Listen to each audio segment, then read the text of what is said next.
I drove the Peugeot 208 and considering the performance alone, I'd choose it over the Polo Life any day. I received numerous requests for the 208 review and today I finally deliver.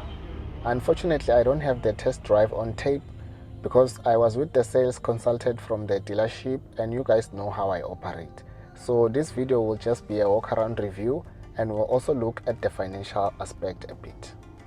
Welcome to another video.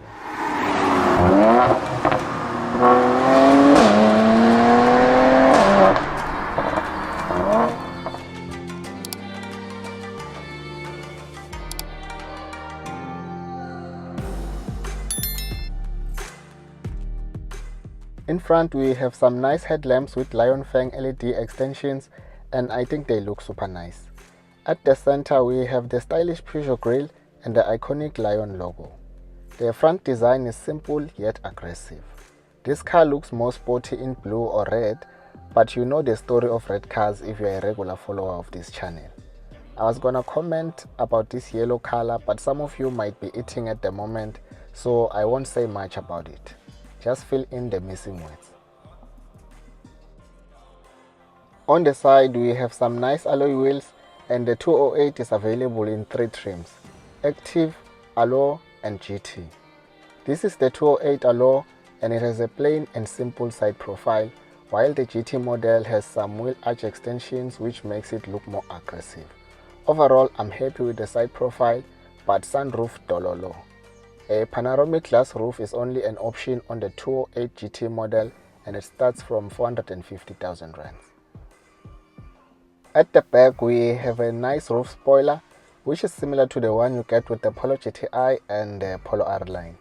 At the bottom there's some real exhaust pipes, like it's literally pipes, just some straight pipes. Yes sis, they should have at least tried to put some nicer exhaust tips nyana to match the look of the car, not this, but as Pumelap. The boot size is 311 liters, which is 40 liters less than the Polo, and that's nothing to complain about by mid-size hatchback standards. The interior of this car just looks nice. Between this and the Polo Life or Renault Clio, I'd go with the 208. But when I was driving this car, I couldn't see what speed I was doing the whole time because it is very tricky to find a perfect driving position in this car.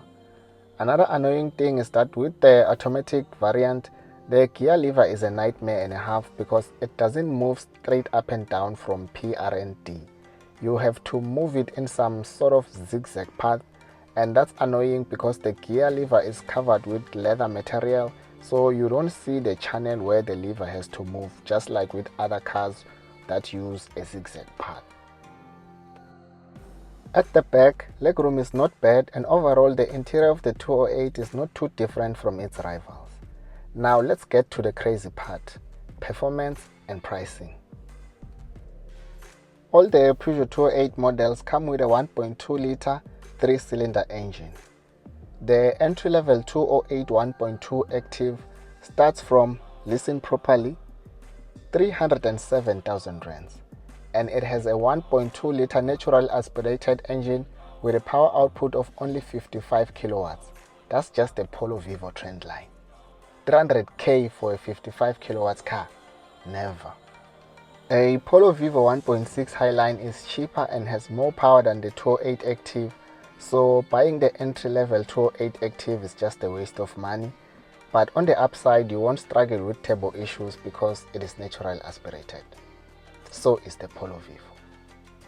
The Peugeot 208 GT also doesn't make sense because it starts from 450,000 rands, and in my opinion, once you cross the 400k mark, you are in a whole different territory.